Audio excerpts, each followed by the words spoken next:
Miss Fabulous Thailand จะได้รับเงินสด 100,000 บาทและครองมงกุฎเกียรติยศมูลค่ากว่า 1 ล้านบาทเป็นเวลา 1 ปี อีกทั้งยังได้เซ็นสัญญากับบริษัท Brian Tanworth จำกัด ผู้ผลิตสื่อเอนเตอร์เทนเมนต์ชั้นนำมากมายที่พร้อมจะปั้นดาวดวงใหม่ประดับวงการ การตัดสินจะมาจากคะแนนในรายการ 50% และผลโหวตจากผู้ชมทางบ้านอีก 50%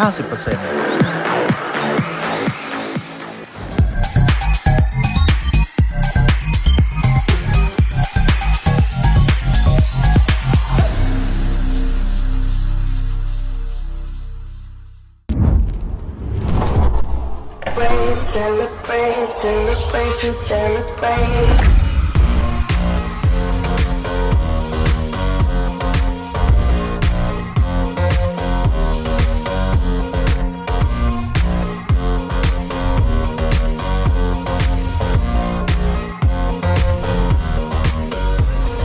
Celebrate with a blue champagne.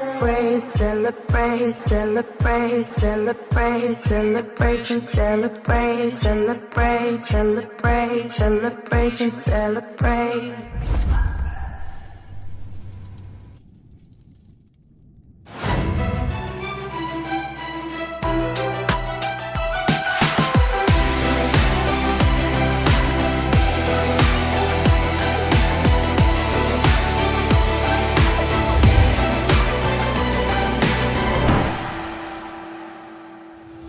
และนี่คือเอพิโซดพิเศษที่จะทำให้คุณรู้จักตัวตนของนางงาม Top 10 Miss Fabulous Thailand 2022 ได้อย่างมากขึ้น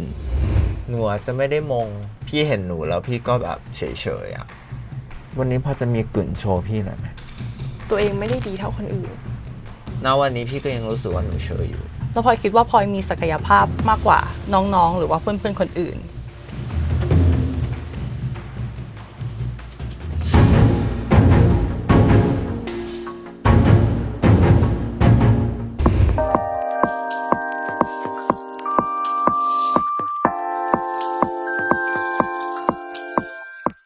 ดวงมันจะคนแรกอะเนาะก็คนแรกตลอดไปเลยเจอกันอีกแล้วค่ะ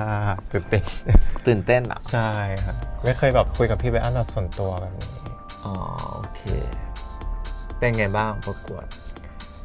รู้สึกสนุกค่ะแล้วก็ชอบมากๆของเวทีพี่ไบรอันคือวิแบบเป็นครั้งแรกนะที่วิได้มาประกวดแบบนี้แล้ววิก็เลยรู้สึกว่ามันชาเลนจ์ตัวเองมากทำเต็มที่ทุกวันครับพี่ไบรอันพัฒนาตัวเองทุกวันเปิดมาคนแรกอ่ะพี่บ้านก็น่าจะคงคิดคำถามไม่ทันเหมือนกันนะมั้งคะคือตอนนี้พี่ยังไม่ได้รู้จักตัวตนของหนูเท่าไหร่ค่ะมีอะไรที่อยากจะเล่าให้พี่ฟังไหมเรื่องของตัวของหนูเองอะไรการเก็บตัววี่ก็รู้สึกว่าตัวเองแบบแตกต่างอันดับแรกที่วี่รู้สึกเพราะว่าทุกคนมีประสบการณ์หมดเลยทุกคนเคยประกวดเวทีนั้นเวทีนี้แล้ววี่ก็รู้จักแต่พอมาอยู่ตรงนี้วี่ก็คือแบบเรามาทำอะไรตรงนี้แคมเปญแรกอะวี่รู้สึกน้อยตัวเองมากที่แบบทำไมตัวเองทำได้แค่นี้วันนั้นก็รู้สึกช็อกเหมือนกันที่แบบว่ามีการให้เพื่อนโหวตพอแรงมันก็เรียงมาตามลำดับอยู่แล้วแล้วยิ่งให้เพื่อนมาต้องมาโหวตเราเป็นคนสุดท้ายอีกอะมันกลายเป็นเหมือนว่าวันนั้นอะเราทำแย่มากจริงๆแต่อีกมุมนึงเราก็มองว่าเฮ้ยเราเป็นตัวแทนของ LGBT อะเรามีโอกาสแล้วทำไมเราถึงทำได้แย่ทำได้อะไรเงี้ยเราก็กลับมาคิดกับตัวเองแล้วแบบโอเคงั้นเดี๋ยว EP หน้ามันจะต้องดีกว่านี้ EP หน้าเราต้องทำให้มันให้ทุกคนยอมรับในตัวเราให้ได้ว่าเราเนี่ยแหละคู่ควรแล้วที่จะเป็นท็อป 10รู้สึกได้ถึงความจริงใจเซอร์ไพรส์ใช่ไหมที่ตัวเองได้แบบเซอร์ไพรส์ตอนแรกไม่คิดว่าจะได้คือแบบวิตกใจมากเพราะว่าก็คือคิดในใจละวันนั้นที่สัมภาษณ์ด้านนอกค่ะก็บอกเองว่าบอททอม2อีกแล้วแน่ๆเลยอะประเมินจากไฟนอลคิดว่าตัวเองมีสิทธิ์ที่จะมงไหมถ้าพูดแบบให้ความหวังตัวเองนิดนึงนะคะก็คิดว่าอาจจะเป็นท็อป 3แต่ถ้าพูดในมุมมองของความเป็นจริงคือคนอื่นเขาก็ทำดีแล้ววี่ก็หวังในใจลึกๆว่าท็อป 3ก็ได้ไม่เป็นไรเพราะว่าอย่างน้อยการที่วี่ได้เป็นท็อป 3อะวี่ก็อยากอีกอย่างหนึ่งก็คืออยากเป็นอินสปิเรชันให้กับคนที่เป็นเพศทางเลือกหรือว่าเพศหลากหลายให้เขาได้เห็นว่าคนแบบเราเนี่ยสามารถมาประกวดแล้วสามารถประสบความสำเร็จในการที่ไปยืนท็อป 3ได้ถ้าคุณแบบกล้าที่จะมาพร้อมที่จะเป็นอะไรอย่างนี้ครับ สมมติว่าท็อป3ไม่มี transgender หรือว่าเพศทางเลือก หนูคิดว่าการประกวดของพี่ยังคงที่จะเป็นการประกวดที่ให้โอกาสอยู่ไหม สำหรับวีมองว่าพี่โอ๊คไบรอันให้โอกาสวีตั้งแต่วันแรกแล้วค่ะ สิ่งที่น้องพูดมามันออกมาจากใจจริงๆ แล้วก็ทำให้เราได้เห็นถึงมุมมองของน้อง ซึ่งบางมุมมองเราไม่คาดคิดว่าเราจะได้ยินออกมาจากปากน้องจริงๆ เวลาที่ทำกิจกรรมกับกองพี่แป้นเป็นคนเทคแคร์มากเทคแคร์นางงามทุกคนเทคแคร์ทีมงานเรามองเห็นว่ามันไม่มีใครอ่ะทำแบบนี้แล้วก็ไม่มีเจ้าของเวทีคนไหนขับรถแบกกระเป๋านางงามช่วยเรากลับมาที่วิลล่าอะไรเงี้ยวิมองว่าวิประทับใจมากเราไม่เคยเจอคนที่เป็นแบบว่าเจ้าของเวทีมาลงทุนทำอะไรเองแบบนี้ หนูก็ไม่เคยประกวดกองอื่นนะแต่ผมคิดว่าไม่น่ามี ไม่มีหรอกใช่ครับ ขอบคุณมาก ชอบจริงๆของพี่แอนเช่นกันครับ ซึ้งเวอร์ อะไรอะ ซึ้งจริงโชคดีหน่อยค่ะ ที่โดนแบบเบาๆซอฟ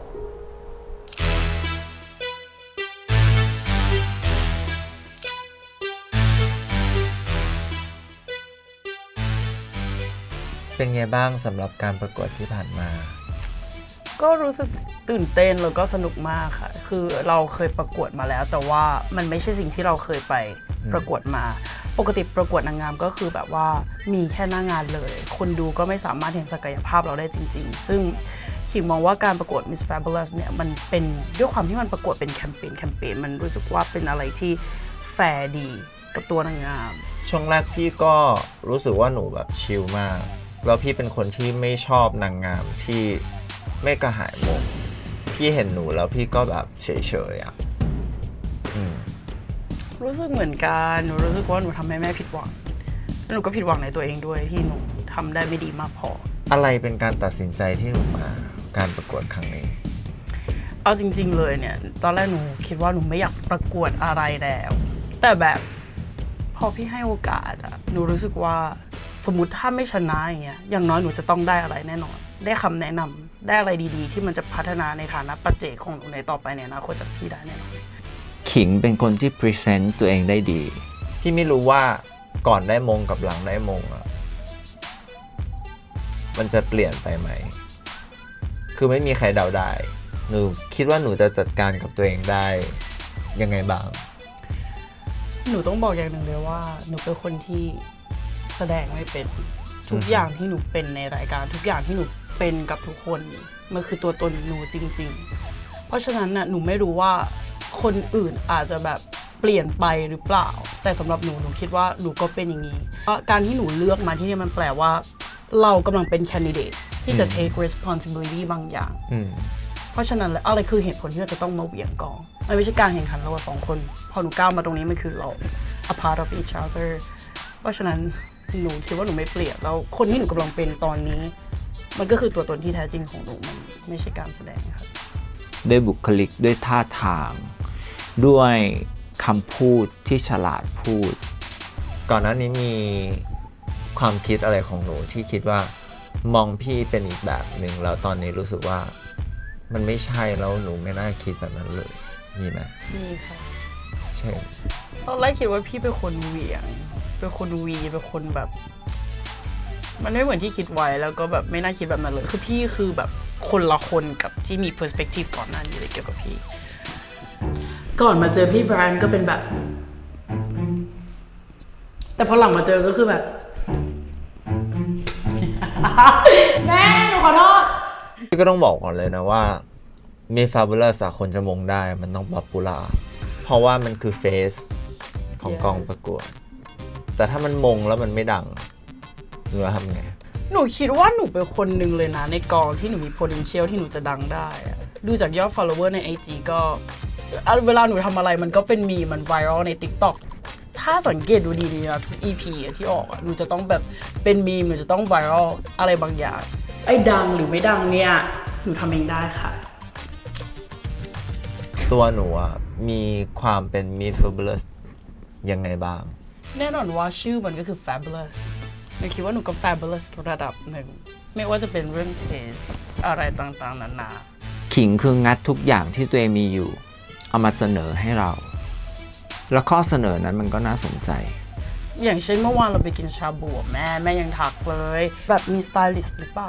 ไม่มีค่ะแต่งเอง แม่ก็บอกเลยก็ฟีลโคโค่ชาแนล we speak the same language so จะมีใครสมมุติไปมากกว่านี้แล้วว่าพูดตรงๆคือแบบเวลาเราจะดูใครมงใช่ปะเราต้องดูในหลายๆด้าน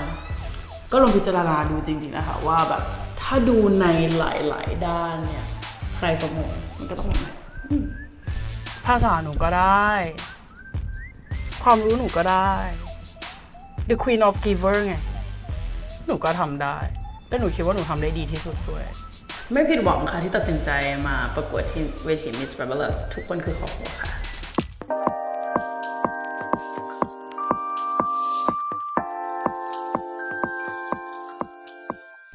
สวยนะวันนี้ แน่นอนเพราะแม่บอกว่าสวยหรูดูแพงแบบลักชู เป็นตัวเองแล้วยังเนี่ย ฮะ เป็นตัวเองแล้วยัง ก็เป็นอยู่ค่ะ นี่คือจริตหรือว่าเป็นตัวเอง ก็เป็นตัวเองอยู่ค่ะแม่ อืม ใช่ค่ะ มีอะไรที่อยากจะบอกพี่แล้วคิดว่าเป็นอะไรที่พี่น่าจะอยากรู้ หนูก็เป็นคนชิลๆเป็นคนแบบว่าคืออยากให้แบบพี่ไม่อ่านแบบได้รู้จักผู้เองเนี่ยคือการที่ผู้บอกอะมันก็พี่ก็จะรู้ว่าหนูก็เป็นอย่างที่หนูพูดเนี่ยแต่หนูอยากให้แบบพี่อ่านดูว่าหนูเป็นคนยังไง ก็ตอนแรกอะพี่ทีมงานบอกว่าเฮ้ยไม่กดดันชิลๆจอยๆพอเข้าไปปุ๊บเหมือนอยู่ในห้องดำอะ ตอนเนี้ยพี่บอกเลยนะ ในเรื่องของความฉลาด หรือกลืนน่ะ พี่ยังมองไม่เห็นในส่วนนั้น ใช่ หนูก็ยังแบบมองไม่เห็นในส่วนนั้นของหนู เพราะว่าหนูก็ไม่เคยแบบว่ามาในเวนางงามอะไรเงี้ย ชมพู่เป็นคนที่เราพยายามที่จะป้อน แล้วก็พยายามที่จะส่ง ให้น้องได้พูดหรือได้แสดงอะไรที่มากกว่า performance ในวันนี้ วันนี้พอจะมีกลิ่นโชว์พี่หน่อยไหม กลุ่นยังไงอะแม่ สมอง โอ้ยก็ต้องลองดูอะแต่คือหนูก็เป็นคนแบบโบบาอะ ลองตอนนี้เลย อย่างเช่น คำพูดอะไรที่จะทำให้พี่ รู้สึกว่าคำพูดอะไรที่จะทำให้คนทางบ้าน คิดว่าหนูอะจะต้องเป็นมี Fabulous คนแรกของประเทศไทยให้ได้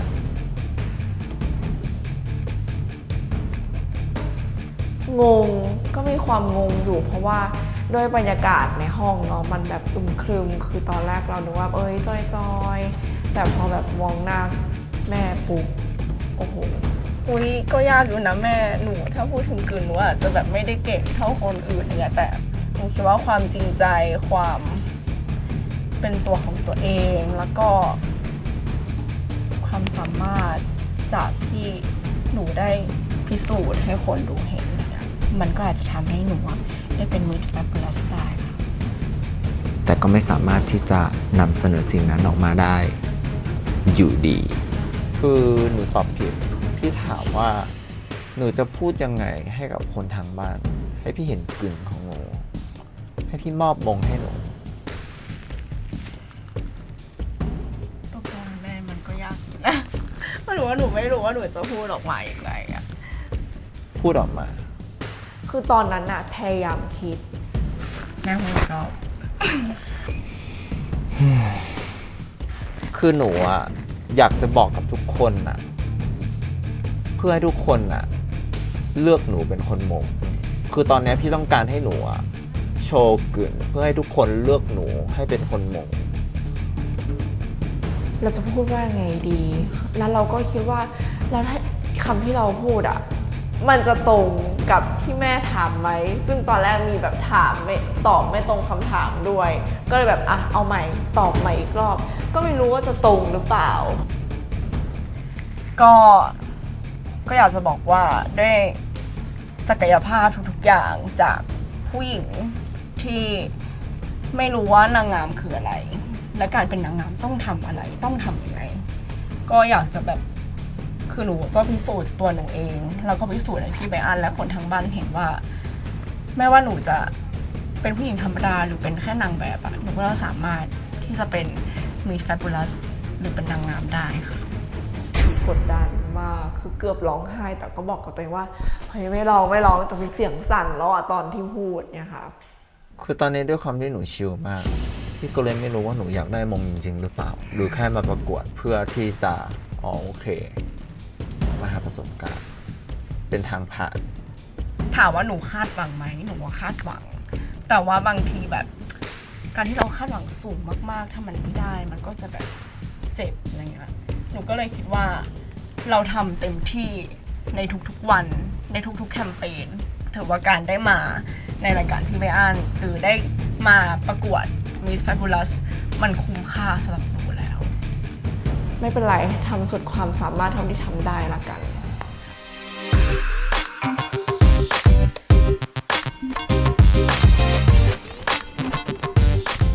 รู้สึกเหมือนแบบห้อง EP 1แบบกลับมาเลย ก็คือใจแบบตุก เป็นไงบ้างที่ผ่านมา ดูว่าผลงานที่ผ่านมายังคือมันยังดีกว่านี้ได้อีกที่ไบอันคือหน้านิ่งมาก เราก็แบบว่าด้วยความแบบอยากหลุดขำมาคือแบบว่าคือสถานการณ์อะตึงเครียดนะแต่ด้วยเห็นหน้าพี่ไบอันแล้วก็คือแบบว่า จริงๆ พี่เป็นคนที่เห็นความตั้งใจของหนูตั้งแต่วันแรก ด้วยลุคของหนูด้วยบุคลิกของหนูที่มันไม่น่าจะทำให้พี่แบบชอบหรือเซอร์ไพรส์ได้แต่หนูก็ทำให้พี่เซอร์ไพรส์ได้หลายครั้งเรารู้สึกว่าไม่ตั้งใจ และสายตายังมุ่งมั่นแล้วยังเชื่ออยู่ว่าตัวเองยังสามารถเป็น Miss Fabulous ได้แสดงว่าคนนี้ไม่ธรรมดา และไม่เคยทำให้ผิดหวัง หนูจริงจังหนูทำการบ้านทุกวันเลย แต่ว่าพี่ก็ต้องพูดตามสิ่งที่พี่เห็นหรือจะเห็นได้ว่าพี่พูดความจริง ใช่ เพราะว่าก่อนที่พี่จะให้ใครแบบ respect พี่ต้อง respect ตัวเองก่อน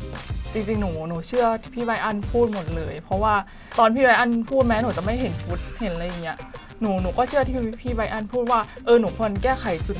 นี้นะตอนไหนควรแก้ก็คือต้องแก้ยังไงก็ต้องแก้อย่างวันนี้ก็คือฉีดปากมาแล้วจ้าทั้งที่แบบว่าหนูรู้ด้วยซ้ำว่าตาหนูอะค่ะมันแก้ไขไม่ได้ด้วยซ้ำคือแบบตาหนูมันลอยซึ่งถามว่าทุกวันเนี่ยสมมติว่าหนูมองกล้องเนี่ยทุกวันนี้หนูมองลงไปข้างล่างกล้องเพื่อให้ตาไม่ลอยหนูข้างแบบนี้หนูชอบไหมปากแบบนี้หนูชอบไหมหนูชอบหนูโอเคในฐานะที่หนูเป็นบุคคลธรรมดาหรือว่าใช้ชีวิตทั่วไปแต่หนูรู้สึกว่าถ้าหนูมาอยู่ในกล้องหนูมาอยู่ในจุดที่เขามีมาตรฐานของเขาหนูก็ควรเป็นไปตามมาตรฐานของเขา มายเป็นคนที่ไม่ได้ born to be แต่ fight to be คือมายอ่ะเป็นคนที่ตั้งใจแล้วก็ไฟและอยากจะเป็นแต่หนูรู้ตัวไหมว่าหนูไม่ได้เป็นคนที่ born to be รู้ตัวมากๆเลยครับเพราะถ้าหนูไม่รู้ตัวหนูคงแบบหนูคงไม่พยายามขนาดนี้มีคนบอกว่าทำการบ้านที่ไรพังทุกทีแต่ก็คือทำมาตั้งใจจริงๆค่ะ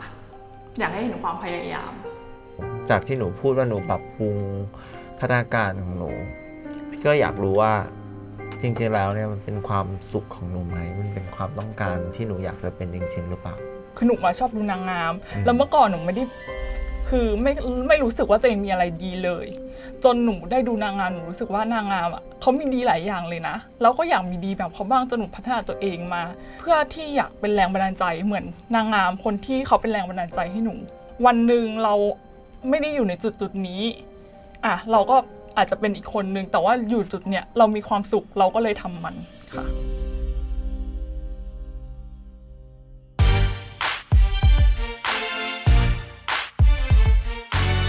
สวัสดีค่ะ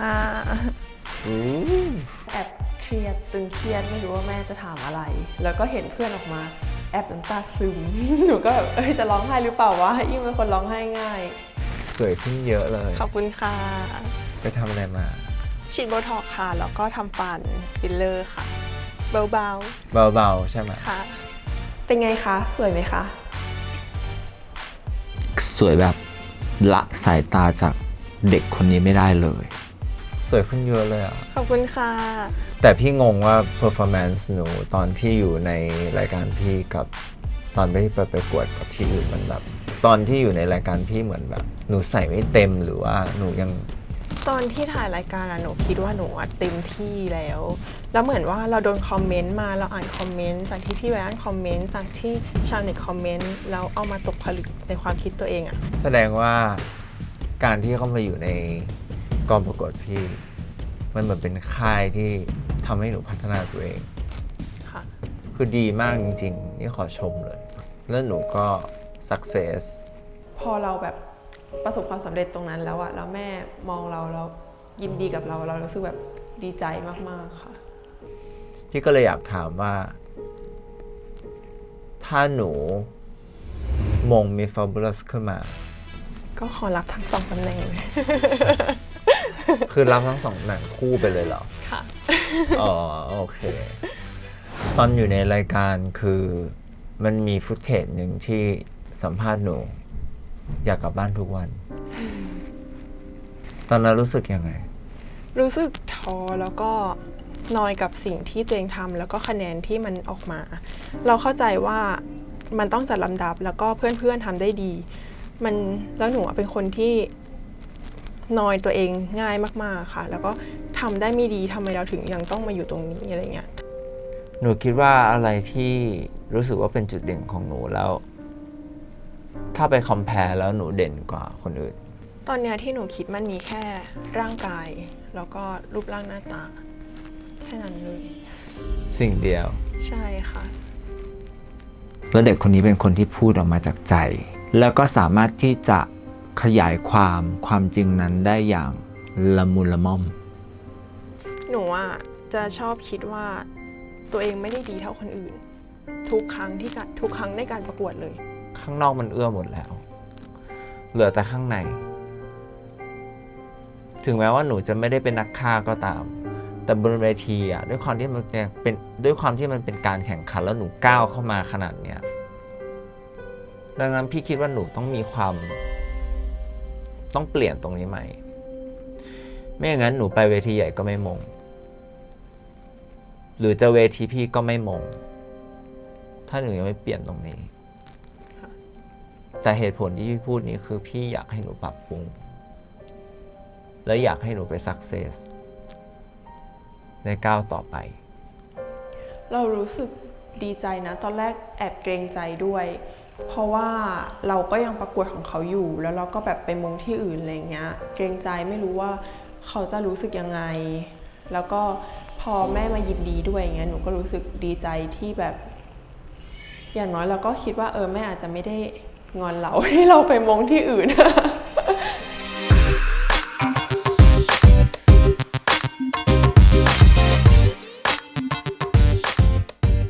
เป็นไงบ้าง ตื่นเต้นค่ะ ได้คุยกับแม่2 ต่อ 2แบบนี้ เป็นไงบ้างประกวดที่ผ่านมา ที่แรกหนูคิดว่าจะมีกระแสเยอะกว่านี้ แต่ว่าก็ไม่เป็นไปตามที่คาดหวังเท่าไหร่ แล้วหนูคิดว่าการมาประกวดครั้งเนี้ย สิ่งที่หนูคาดหวังคืออะไร คาดหวังก็คือมงแน่ๆแหละ ใช่เพราะว่าหนูก็ทำเต็มที่แล้วสู่ความสามารถ นาดาเป็นเด็กที่บริสุทธิ์มาก คือเป็นน้ำที่บริสุทธิ์ เราสัมผัสได้ถึงความรู้สึกของน้อง จะบอกแม่ไว้เลยว่าหนูเป็นเด็กบ้านนอกเนาะ ก็จะมีความเป็นคนโกโก้ที่บ้านพ่อกับแม่จะสอนตลอดเลยว่าอย่าลืมกำพืชตัวเอง พอเราเข้ามาในเมืองใหญ่ๆอย่างเงี้ยเราก็อาจจะหลงลืมหลงละเริงบ้าง แต่ก็ต้องพูดตอกย้ำกับตัวเองเสมอว่าตัวเองเป็นเด็กบ้านนอกมาจากไหนมาทำอะไรอยู่ค่ะ หนูเป็นคนหนึ่งที่พี่เห็นพัฒนาการของหนู ได้เห็นตั้งแต่1 ถึง 10 ของ performance on stage อันเนี้ยพี่เห็นแบบชัดเจนมากเลย สายตาหนูเปลี่ยนไป มีความเป็น fabulous on stage มาก ไม่คิดพี่ไม่คิดว่ามันจะเกิดขึ้นได้ เพราะว่าณวันนี้พี่ก็ยังรู้สึกว่าหนูเชยอยู่ หนูมีอะไรจะบอกพี่ไหม เรื่องที่อยากจะบอกนะคะ ก็คือขอบคุณค่ะ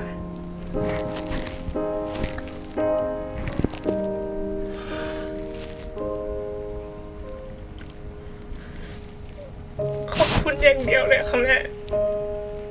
ขอบคุณที่ทำให้หนูรู้ตัวตนของตัวเอง แล้วก็สำเร็จในหลายๆอย่าง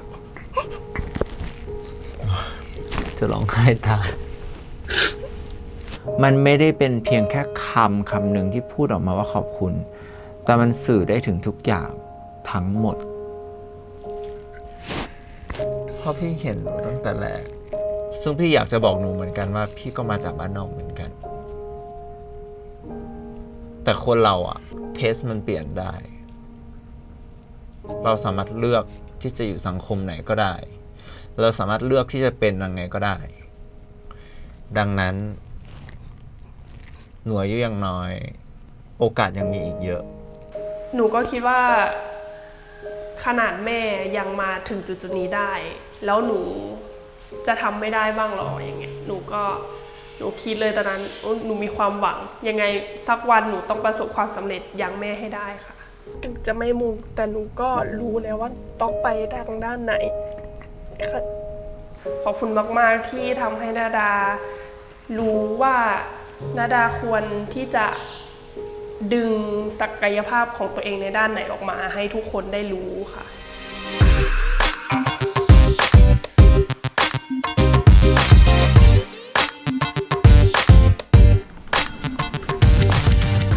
ลินจี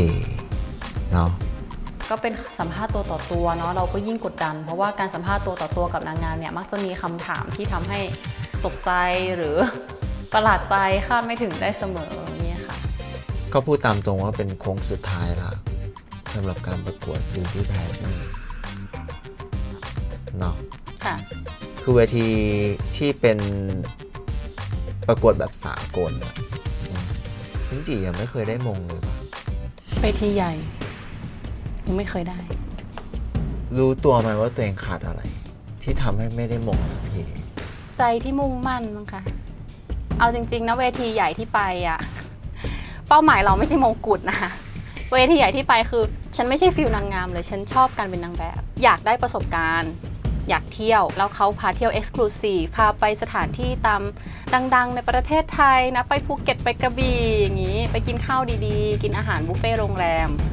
เด็กเราก็หาเงินไปเที่ยวอย่างนั้นไม่ได้แต่ถ้าเราไปประกวดเราได้ หลังจากที่คุยกันวันนี้ลินจีก็ยังคงเป็นลินจีแต่เข้าใจว่าทั้งหมดทั้งมวลที่ลินจีเล่าประสบการณ์มา แค่เล่าให้ฟังอะก็ยังรู้เลยว่า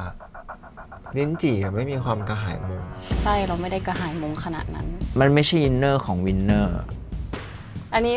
ถ้าเกิดบอกว่ามาเวทีนี้กระหายมงไหมก็มันวาวอยู่ในใจลึกๆเพราะว่าเนี่ยเป็นเวทีที่จะเรียกว่าไฟนอลแฟนตาซีไหมบอกไม่ได้เลยอะอยากรู้เหมือนกันว่าจะได้ไหม ความกระหายที่พูดออกมาคือน้อยมากแล้วก็บลาบลาบลาบลา ถ้าคุณรู้จัก Final Fantasy จริงคุณจะรู้ว่าฉันหมายความว่ายังไงกับคำว่าโค้งสุดท้ายอะ Final Fantasy เป็นเกมที่เกิดขึ้นโดยที่บริษัทเขากำลังจะเจ๊งอะกำลังจะล้มละลายก็คือโค้งสุดท้ายเหมือนฉันเนี่ยแหละ การที่อยากจะมาอยู่ในวงการบันเทิงหรือว่าสายเอนเตอร์เทนเมนต์สิ่งที่ลินจีต้องเพิ่มคือทำยังไงก็ได้ให้ตัวเองป๊อปปูล่าเพราะตอนนี้ไม่ป๊อป ถ้าคุณรู้จักเจนนิเฟอร์ ลอเรนซ์คนที่แสดงเป็น Hunger Games อะเขาก็ไม่ได้มีโซเชียลมีเดียนะทำไมเขาถึงได้แสดงหนังเกรด A อะ มันอาจจะเป็นแบบเสน่ห์หรือการโต้ตอบที่มันอาจจะน้อยไปอย่างขิงนี่คือไลฟ์ตลอดถ่าย IG กันตลอดพลอยก็คือแท็กมากันตลอดมีแท็กลินจีเห็นบ้างแต่น้อยยังน้อยแบบน้อยมากๆ ถ้าเอาจริงๆก็สำหรับโซเชียลแทบจะไม่ได้มีความจำเป็นกับเรานะ สวัสดีค่ะ สวัสดีค่ะในโรงพยาบาลสวย ขอบคุณค่ะ เป็นปังพลอยมีความเป็น beauty queen สูง เป็นคนที่สวยแบบนางงามเป็นไงบ้างกับการมาประกวดครั้งนี้ สนุกมากค่ะก็เป็นอย่างที่คิดไว้ว่าแบบมาจะต้องได้แบบ อะไรดีๆกลับไป ไม่ว่าจะเป็นด้านความรู้หรือว่าด้านความสนุกสนานค่ะพี่แบน คือตอนนี้คนยังไม่เห็นพาร์ทของความเป็นวิธีควีนแบบสุดโต่งบางครั้งมันอาจจะรู้สึกว่าหนูอาจจะไม่ตอบโจทย์ว่าสรุปว่านี่คือการประกวดวิธีควีนหรือเปล่าเวทีของพี่เนี่ยสุดท้ายแล้วมันยังเป็นการประกวดค้นหาบิวตี้ควีนไหม คิดว่ายังเป็นอยู่ค่ะ คือจริงๆ Beauty Queen นะคะมันไม่จำเป็นต้องเดินสวยอย่างเดียว หรือว่าหน้าตาสวย ก็เข้าใจบทเวทีมาว่าจะต้องแบบมีความสามารถเรียนรู้เกี่ยวกับแฟชั่น คือหลายคนวันนี้พี่สัมภาษณ์มาหลายคนละ ค่ะ ทุกคนก็จะแบบขอบคุณที่พี่ให้ประสบการณ์ดีๆขอบคุณการดูแลทุกอย่าง พี่อยากจะถามหนูว่า ถ้าหนูมงแล้วหนูจะให้อะไรพี่ แน่นอนค่ะพี่ว่าการทำเวทีนี้ขึ้นมา มันมีจุดประสงค์ของพี่อยู่แล้ว ซึ่งพาร์ทตรงนั้นอะถ้าเรามงจริงๆ เราคงต้องคุยกัน แล้วพลอยคิดว่าไม่ว่าจะด้านเชิงธุรกิจ หรือว่าเชิงกระแส หรือว่าการทำการตลาดต่างๆอะค่ะพลอยตอบโจทย์ได้อยู่แล้วพี่เบอัน ในพาร์ทของการเป็น Beauty Queen พลอยก็ไม่ได้พร่องเลย แล้วพลอยเป็นช้อยส์หนึ่งที่เราคิดว่าน่าสนใจในการทำงานด้วย พูดตรงๆนะคะพลอยก็มีความสวยพลอยมีสมอง มีทักษะการใช้ชีวิตมาระดับหนึ่งเลยเพราะเลยคิดว่าตรงเนี้ยค่ะมันหล่อหลอมพลอยมาแบบพอสมควรแล้ว แต่การเป็น Miss Fabulous อาจจะต้องมีอะไรที่มากกว่าการเป็น Beauty Queen แบบธรรมดาทั่วไป แล้วพลอยคิดว่าพลอยมีศักยภาพมากกว่าน้องๆหรือว่าเพื่อนๆคนอื่น เรื่องการดูแฟชั่น การโพสต์ต่างๆ หนูสามารถจัดให้แม่ได้100 เซตตามที่แม่บอกเลยค่ะ มีความผิดหวังหรือว่ามีคันติดค้างหรือมีอะไรจะบอกอะไรกับพี่ไหม ผิดหวังมีแน่นอนค่ะ เพราะว่ารู้สึกว่าตอนเข้ามาวันแรกค่ะทำไปได้2 แคมเปญบอกตรงๆเลยว่าแบบอยากกลับบ้าน ตอนนั้นพลอยดาวมากพี่ เพราะว่าเราได้คะแนนแบบลังท้ายตลอดอะแต่จริงๆอะพอเราได้สติอะค่ะเรากลับรู้สึกว่าเฮ้ยไม่ใช่เลย มันเป็นเรื่องที่เราอะไม่เคยทำเราไม่ถนัดแต่เราเอาชนะมันได้อะพี่ ถึงมันไม่ได้ดีที่สุดแต่เราได้ลงมือทำอะ พลอยพยายามที่จะพัฒนาตัวเอง พยายามที่จะสู้กับเพื่อน ต้องแบบขอโทษแฟนคลับ ที่แบบทำได้แบบไม่ได้ดีอย่างที่คิดอะไรอย่างเงี้ยเพราะว่าทุกคนคาดหวังกับเรา ทุกคนทักได้เลยมาว่าเฮ้ยพี่ครั้งหน้าจะแบบเอาใหม่นะได้ท็อปทีอยู่แล้วอะไรอย่างเงี้ย แต่พี่ก็อยากจะบอกว่าในพาร์ทของ Beauty Queen หนูว่าทำดี ขอบคุณค่ะ ไม่ได้แพ้ใคร แล้วก็ยังคงพูดคำเดิมว่าทุกคนมีสิทธิ์มง แม่ถามน้อยไปอ่ะอยากให้แม่แบบถามเยอะๆอะอยากคุยกับแม่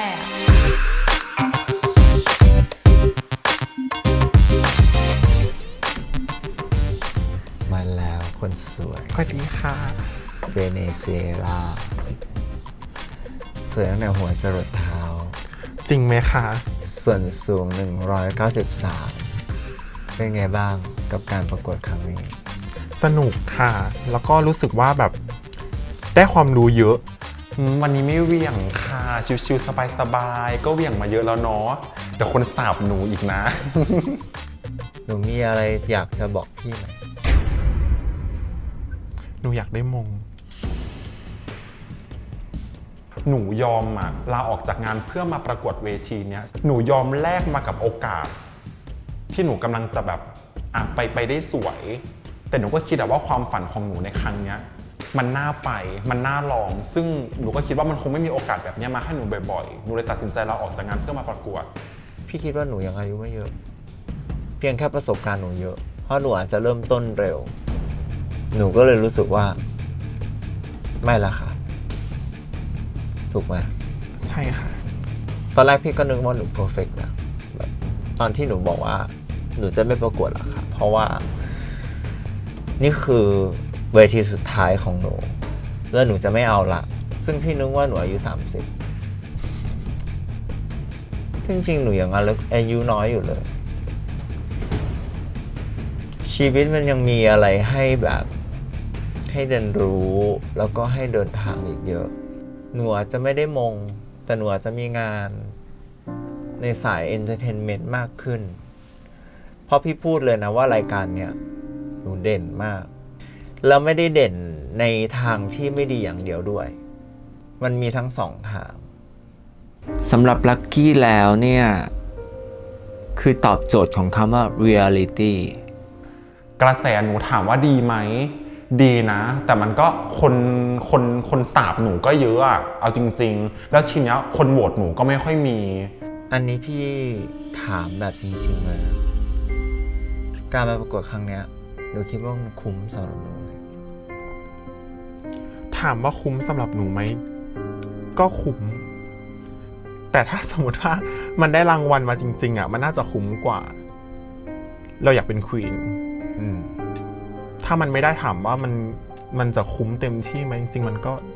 ก็ถือว่ายังไม่ 100% หนูว่าไม่คุ้มแต่ก็ไม่ใช่ว่าแบบไม่ใช่ว่าไม่มีอะไรดีเลยนะมันก็มีอะไรหลายๆอย่างที่ทำให้เรารู้สึกว่าเรามีความสุขกับการประกวดอะ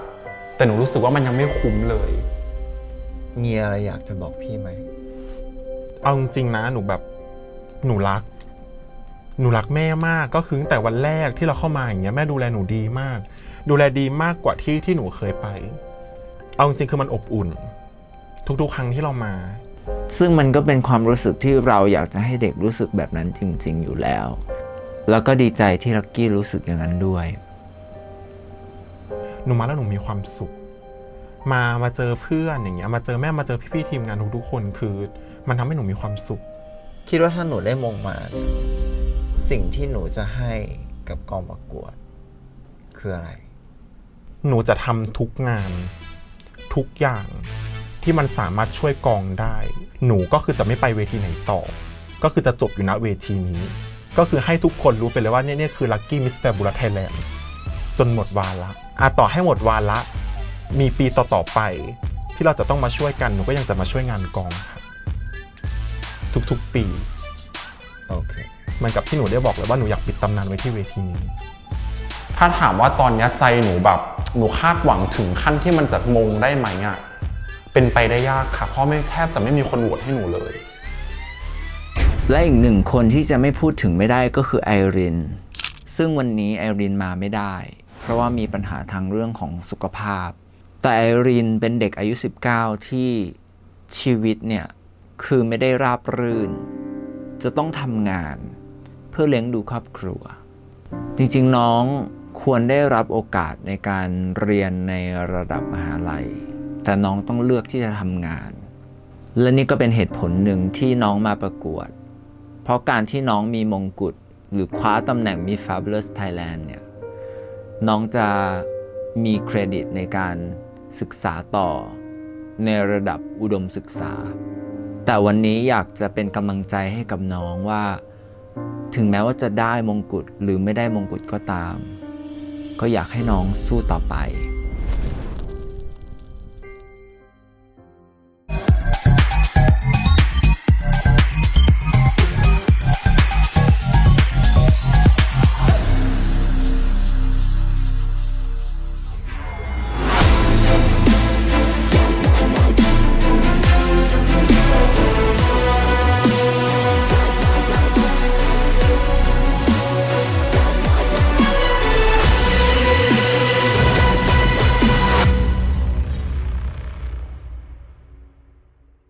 ขอต้อนรับน้องๆทั้ง3คนนะคะเข้าสู่รอบ Exclusive Interview ทุกคนรู้ใช่ไหมว่ารอบเนี้ยเขาวัดเรื่องอะไรทัศนคติแน่นอนเลยค่ะมาแน่แล้วมั่นใจไหมว่าตัวเองทัศนคติดีมั่นใจมากค่ะหนูขอกล้าไม่มั่นใจนะคะเพราะว่าคนเราก็มีนิยามคำว่าดีต่างกันเพราะต่างคนต่างภาษาต่าง experience และหนูล่ะมั่นใจเต็มที่ 100% เลยค่ะต้องบอกเลยนะว่าทัศนคติดีเราพูดเองอย่างเดียวไม่ได้ใช่ค่ะต้องให้คนดูตัดสินด้วยถูกต้องและรอบเนี้ยถ้าเราโกหกแล้วโดนคนดูจับโป๊ะได้มีใครมั่นใจว่าตัวเองสามารถชนะได้บ้างหนูมั่นใจค่ะหนูมั่นใจว่าหนูสามารถชนะได้อย่างแน่นอนกี่เปอร์เซ็นต์ ให้เป็น 99.8% ละกันค่ะเพราะว่าก็ต้องพูดตรงๆว่าพี่ชมพู่เขาก็คะแนนดีในรายการ แต่ว่าคะแนนที่เราเห็นเนี่ยมันก็ยังไม่ใช่คะแนนทั้งหมด 100% เพราะฉะนั้นอะไรก็เกิดขึ้นได้แต่ขิงดู potential ตัวเอง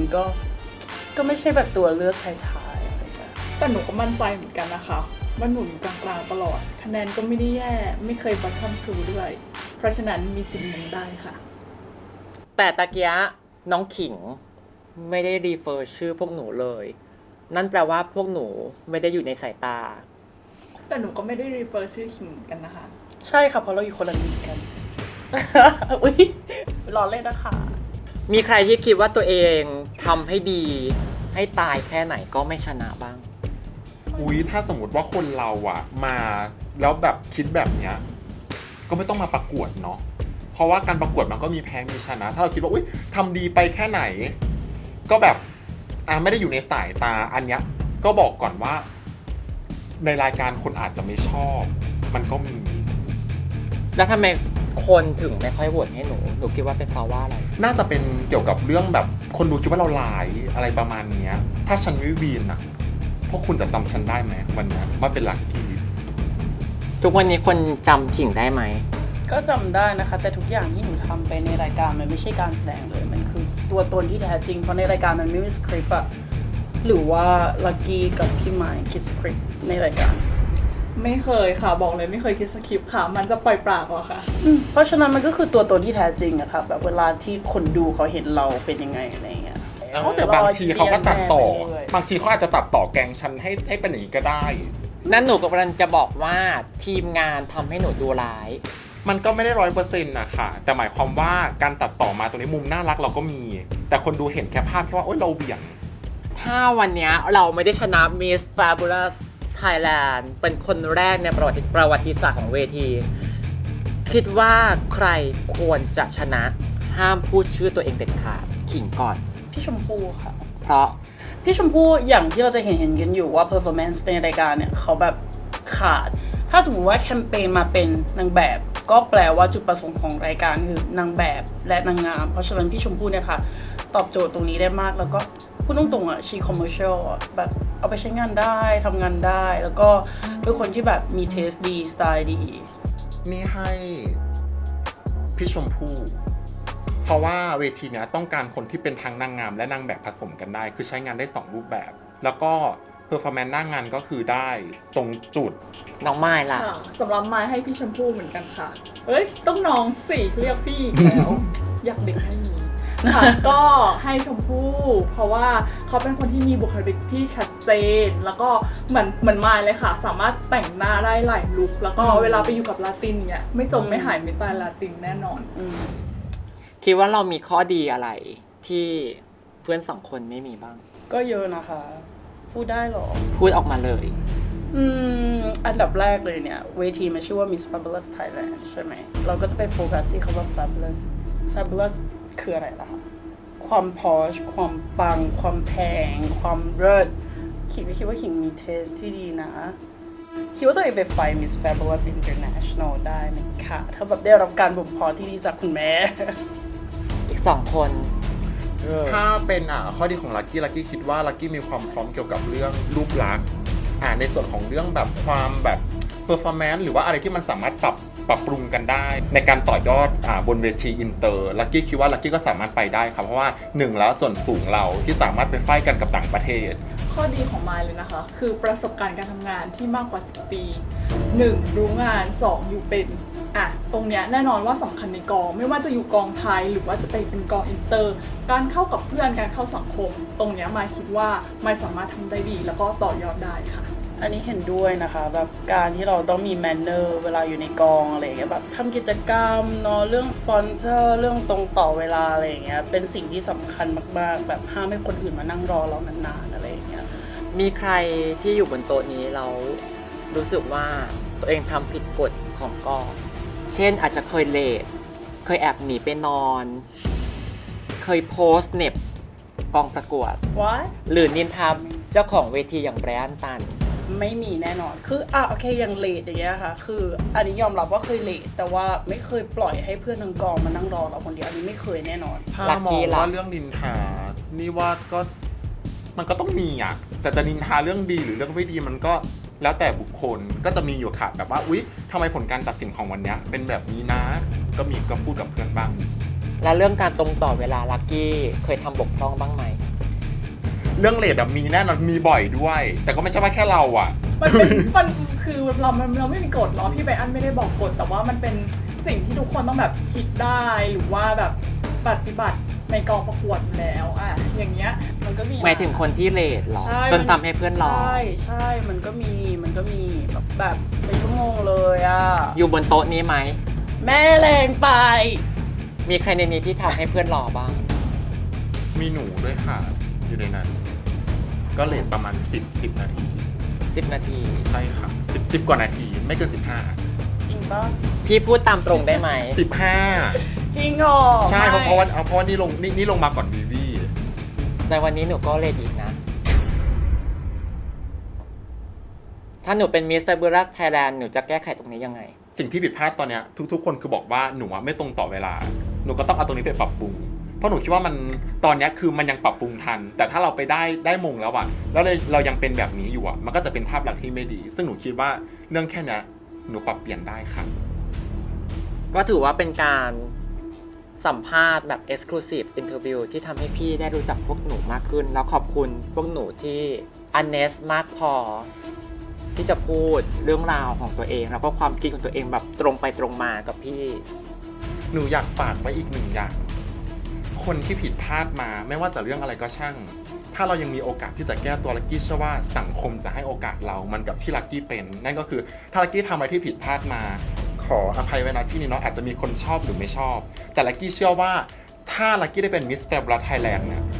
ทุกคนจะภูมิใจในตัวลักกี้ที่สุดค่ะฝากไปด้วยค่ะมายก็อยากฝากว่ามายภูมิใจในเวทีนี้แล้วก็ภูมิใจในเพื่อนๆทุกคนเห็นศักยภาพทุกคนเห็นศักยภาพเวทีก็รักเวทีนี้มากดีใจมากที่ได้มาอยู่บนเวทีนี้และอาจจะได้มงเวทีนี้ค่ะ หนูเชื่อว่าทุกคนมาที่เนี่ยมีจุดประสงค์เดียวกัน ก็ให้คนดูตัดสินดีกว่าว่าใครควรที่จะเป็นเนาะแล้วก็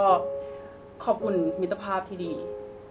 จากทางพี่ไบรอันแล้วก็เพื่อนๆเองเหมือนกันแล้วก็อยากให้การแน่นอนว่าการประกวดเนี้ยคือแบบหนึ่งอย่างที่หนูอยากเมนชั่นเลยคือแบบมันไม่มีการประกวดไหนแฟร์เท่านี้แล้วเป็นรายการที่แฟร์แล้วก็มันเจ๋งจริงอ่ะมันเก่าจริงอ่ะมาพิสูจน์กันได้แบบเนี้ยใช่ไหมก็แต่ก็อย่าลืมโหวตให้คิงด้วยนะคะ เห็นด้วยค่ะ ใครจะได้ไปก็เรายินดีกับเพื่อนเนาะคนนั้นอาจจะไม่ใช่เราแต่เราก็เชื่อในการตัดสินของเวทีว่าคนที่ได้มงจริงๆอ่ะเราเชื่อมั่นได้เลยว่าเพื่อนมีศักยภาพ เจอค่ะเดี๋ยวเชียร์คนค่ะ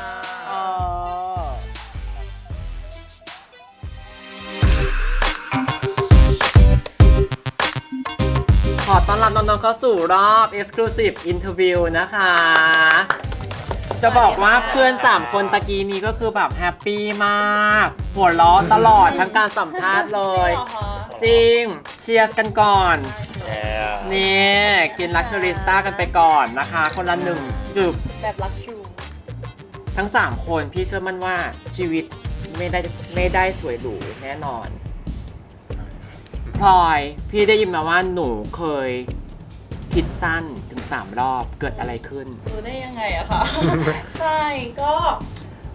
ด้วยปัญหาทางบ้าน คืออาจจะต้องเกริ่นก่อนว่าคุณพ่อพลอยเนี่ยเสียตั้งแต่พลอยอยู่ป .4 แล้วคุณแม่ก็คือจบป .4 ไม่มีผู้นำเลยก็คือเคว้งหมดเลยแล้วคนที่ลุกขึ้นมานำก็เป็นเราตั้งแต่ป .4 อะค่ะก็คือทำทุกอย่างเองเราเรียนรู้เองผิดก็ผิดเองถูกก็ภูมิใจเพราะชีวิตล้มมาบ่อยมากใช่แล้วพอเราล้มอะค่ะเราไม่รู้จะปรึกษาใครอะพี่ปอเปี๊ยะเราก็ย้ำคิดย้ำทำอยู่กับตัวเองใช่จนมันแบบวันหนึ่งอะมันไม่ไหวแล้วอะค่ะเราไม่รู้ว่าเราต้องไปคุยกับใครเราต้องไปเจอคนนี้หรือเปล่าเราต้องอะไรเปล่าคือเราก็คือระเบิดเลยเสียโอกาสในการเรียนรู้หรือว่าใช้ชีวิตไป2 ปีก็คือมีอาการ Panic Attack ถูกต้องค่ะต้องใส่เครื่องช่วยหายใจหลายคนอาจจะไม่รู้ว่า Panic Attack เป็นอาการที่ทรมานมากถูกต้องค่ะเหมือนคนที่แบบกำลังจะขาดอากาศหายใจเราแบบพ หันไปมองแม่แล้วเรารู้สึกว่าสงสารแม่อะพี่ถ้าสมมุติวันเนี้ยเราไม่อยู่แล้วอะแล้วแม่เราอะจะอยู่กับใครเราก็เลยปณิธานกับตัวเองไงว่า ถ้าหนูดีขึ้นจากวันนี้หนูจะเป็นคนใหม่ หนูจะอยู่เพื่อคนอื่นไม่ได้อยู่เพื่อตัวเอง แต่พี่ดีใจนะที่หนูสามารถกล้าแชร์เรื่องนี้ให้เพื่อนอีก2 คนได้รู้ แล้วก็หนูมาแชร์ด้วยรอยยิ้มแปลว่า ทุกวันนี้ก็คืออาการทั้ง2 โรคดีขึ้นแล้ว ดีขึ้นค่ะ วีวีพี่เชื่อมั่นว่า การที่หนูมาประกวดกับผู้หญิงแท้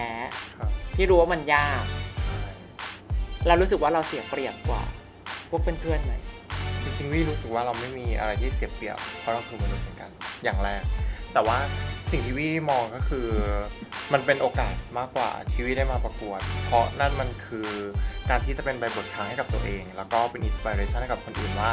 เฮ้ยไม่ว่าคุณจะเป็นเพศไหนอ่ะคุณสามารถมายืนตรงนี้ได้นะ แต่ละแคมเปญอ่ะวี่ทำไม่ดีเพราะว่าวี่ไม่รู้ว่าวี่ต้องทำยังไง แต่พออยู่ไปเรื่อยๆวี่ปรับตัวได้วี่รู้ว่าแบบมันจะต้องเป็นแบบนี้นะเราต้องเป็นแบบนี้เราก็เลยรู้สึกว่าโอเคเราต้องแอคทีฟเองพัฒนาตัวเองขึ้นเรื่อยๆ ลินจี้ได้ข่าวว่าอายุเข้าเลข 3 แล้ว ใช่ค่ะ คิดว่าอายุเลข 3 เนี่ย แก่เกินไปไหม เขาไม่ขอเรียกว่าแก่แล้วกันนะขอเรียกว่าแบบมีประสบการณ์เยอะเกินไปอะไรอย่างเงี้ย อาจจะเรียกว่ามีประสบการณ์เหมาะสมเลยก็ได้ค่ะไว้เลข3เนี่ยเขาบอกว่าสวย เมื่อตอนอายุ 20 อ่ะ 10 ปีที่แล้วเนาะเรารู้สึกว่าความคิดความอ่านเราไม่เหมือนตอนนี้เลย ตอนนั้นก็เริ่มประกวดแล้วด้วย 20 การตอบคำถามก็ไม่ใช่แบบนี้ สติกับความนิ่งก็ไม่เป็นแบบนี้ค่ะหนูคิดว่าแต่ละวัยมันมีความสวยงามที่ต่างกัน 20 อาจจะเป็นวัยแรกแย้มบานสะพรั่งจริงแต่ 30 คือคุณบลูมมิ่งสวยงามแล้วนะ ถ้าเราไม่ได้ชนะเวที Miss Fabulous Thailand แล้วเราคิดว่าต้องมีคนหนึ่งชนะแทนเราอะเราอยากให้เป็นใคร ไม่ได้คิดในจุดนี้เลย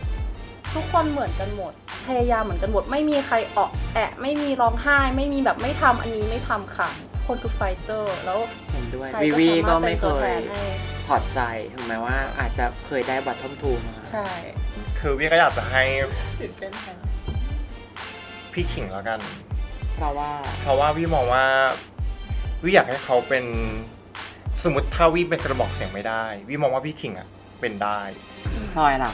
ของหนูเหรอหนูให้ขิงเหมือนกันใช่เพราะรู้สึกว่าถ้าพูดในมุมของที่นอกเหนือจากน้องวี่นะคะ ก็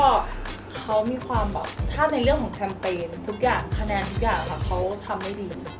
สำหรับเราที่คุยกันเนาะว่าขิงเรียกว่ามันสมองของ Fabulous เพราะว่าทุกอย่างคือนางแบบเป็นคนที่มี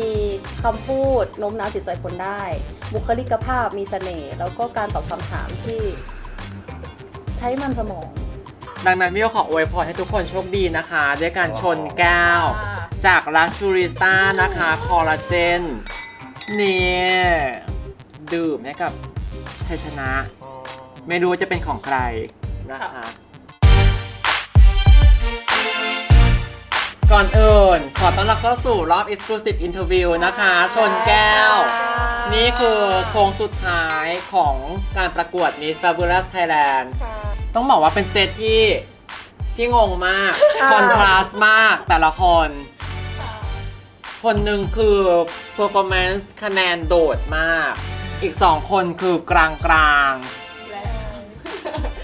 จนไปถึงเกือบจะเป็นบอททอมออมสิน รู้สึกยังไงบ้างที่เราอยู่ในโพสิชันที่อาจจะไม่ได้ดีเท่าชมพู่ ยอมรับในศักยภาพของพี่ชมพู่ไม่ติดแล้วก็ตอนนั้นน่ะเราไม่ชายพอด้วยแหละพลังไม่ถึงจริง เราดูอึดอัดนะกับการประกวด เพราะว่าพี่สังเกตได้ว่าหนูมีแววตาที่เครียดแล้วก็กังวลมาก ๆไม่หนูไม่ได้เครียดกับการประกวดเลยหนูจะเครียดแค่เฉพาะหน้ากล้องใน EP เฉยๆว่าแบบเฮ้ยจะทำอะไรต่อวะพี่เขาจะถามอะไรวะจะทำอันนี้ได้ไหมอันนั้นได้ไหมเฉยๆ การที่เราได้มงกุฎระดับจังหวัดทำให้เรารู้สึกว่าเราไม่จำเป็นต้องไฟต์ต่อกับการประกวดของ Miss Fabulous หรือเปล่า ไม่ค่ะ พอทุกการประกวดมันคือมันต้องไฟท์อยู่แล้ว เราก้าวเข้ามาที่จะประกวดแล้วอะค่ะ เราต้องทำให้มันจบ มั่นใจไหมว่า Miss Fabulous Thailand เราจะได้มงกุฎ มั่นใจ 100%อุ้ยดูมั่นไปไหมเนี่ย ก็ต้องมั่น เราก็ต้องมั่นใจไว้ก่อนไง ถึง กระแสจะไม่ดีเท่าพี่ชมพู่เขาก็แต่ไม่เป็นไรค่ะก็ทำเต็มที่แล้ว รู้สึกยังไงบ้างกับการที่แบบเพื่อนสองคนมีกระแส แต่เรากลับไม่มีกระแส เอาจริงๆอะแรกๆแบบแอบว่าทำไมคนไม่เห็นแสงเราเลย แต่พอเราประกวดเสร็จแล้วอะคนจำเราได้ พอเราประกวดมงปุ๊บอ้อมสินมีแฟบูลัสหรอเวทีเนี้ยมันทำให้คนรู้จักหนูมากขึ้น ต้องแบบขอบคุณเวทีขอบคุณพี่ไบรอันแล้วก็ขอบคุณเวทีนี้มากๆเลย ถ้าตัวเองไม่ได้ชนะคิดว่าใครควรชนะมากที่สุดชมพู่คิดว่าใคร ในนี้หนูว่าทุกคนนะคะ ทุกคน หนูว่าขิง หนูคิดว่าพี่คิงค่ะนาง energy นางเยอะ เวลาแต่ละแคมเปญนางมีเอกลักษณ์ที่โดดเด่นมากๆเป็นตัวของตัวเองมากๆแล้วโดดเด่นกว่าหนูด้วย แล้วก็ด้วยความที่มีประสบการ ใช่ ณ์ แบบมีชั่วโมงเก็บเกี่ยวในด้านของเวทีแบบ เยอะ นางงามเยอะ ใช่ ด้วย ค่ะ อะไรเงี้ยคือทุกครั้งที่เราดูแบบขิงทำแคมเปญหรือแม้กระทั่งพูดเรารู้สึกว่าคนนี้เหมือนมีพลังแบบ energy มากอะไรเงี้ยค่ะ หนูถ้าหนูได้รับเงิน 100,000 บาทเงินรางวัลจาก Miss Fabulous Thailand หนูจะเอาไปใช้ทำอะไร อันดับแรกจ่ายค่าเทอมค่ะ ใช่แบ่งให้คุณพ่อเพราะคุณพ่อคุณแม่ไม่ได้อยู่ด้วยกันค่ะ ก็แบ่งเป็นส่วนแล้วก็ที่เหลือก็เก็บไว้ แล้วก็อาจจะหาอะไรทำธุรกิจเล็กๆทำอย่างเงี้ยค่ะอาจจะขายของออนไลน์หรือว่าในความฝันหนูก็อยากเป็นยูทูบเบอร์อยากมีกล้องสักตัวแล้วก็อยากทำช่องที่เกี่ยวกับไลฟ์สไตล์ ทำไมน้ำตาคลอเหมือนจะร้องไห้ เออ พอพูดเรื่องคุณพ่อคุณแม่ทำไม ไม่เป็นไร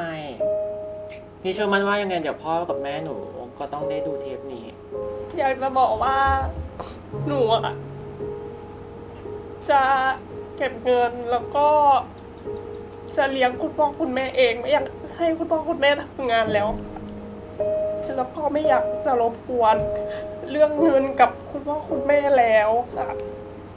ทั้งที่หนูก็ยังเรียนอยู่ หนูก็ต้องใช้เงิน ใช่ค่ะเพราะว่าทุกวันนี้หนูก็รบกวนคุณพ่อคุณแม่มากๆแล้วก็หนูก็รู้ว่าวิธีการหาเงินของคุณพ่อคุณแม่นะก็ลำบากหนูก็เลยอยากจะเป็นฝ่ายเลี้ยงคุณพ่อคุณแม่ค่ะ แล้วถ้าเกิดว่าหนูไม่ได้เป็นผู้ชนะ หนูไม่ได้เงินรางวัล 100,000 บาท ก็ไม่เป็นไรค่ะ เพราะว่าหนูก็จะตั้งใจเรียนให้จบแล้วก็ทำในอาชีพที่หนูอยากจะทำค่ะ แล้วก็เอาเงินเดือนตรงนั้นไปเลี้ยงคุณพ่อคุณแม่ค่ะ บอกคุณผู้ชมสิว่าหนูอยากจะทำอาชีพอะไร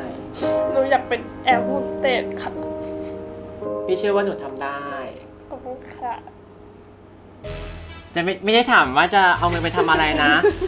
จะถามว่าถ้าเกิดว่าเราไม่ได้มงกุฎ Miss Fabulous Thailand อ่ะจะเสียใจไหม เสียใจค่ะ แต่ว่า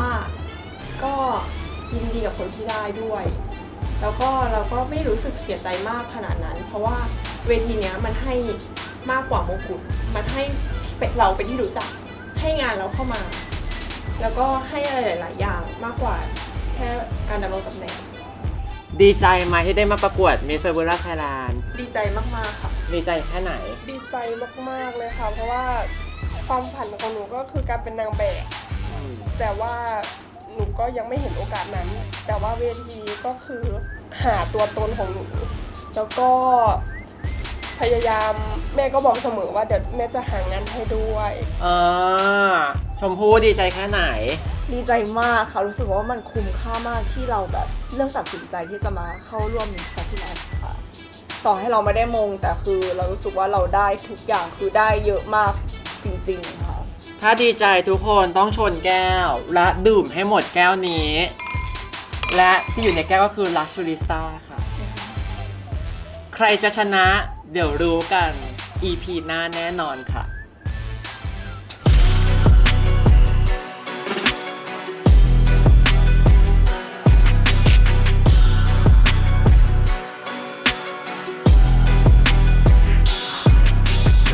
การตัดสินคะแนนจะมาจากในรายการ 50% และผู้ชมทางบ้านอีก 50% วิธีการโหวตคะแนนให้กับผู้เข้าประกวดผ่าน SMS พิมพ์ MFT ตามด้วยหมายเลขผู้เข้าประกวดที่ท่านต้องการโหวตให้คะแนน ส่งไปที่หมายเลขต่างๆ ได้ดังนี้ หมายเลข 4504506 ครั้งละ 6 บาท สำหรับคะแนน 6 โหวต หมายเลข 4504549 ครั้งละ 49 บาท สำหรับคะแนน 60 โหวต หมายเลข 4504599 ครั้งละ99 บาท สำหรับคะแนน 150 โหวต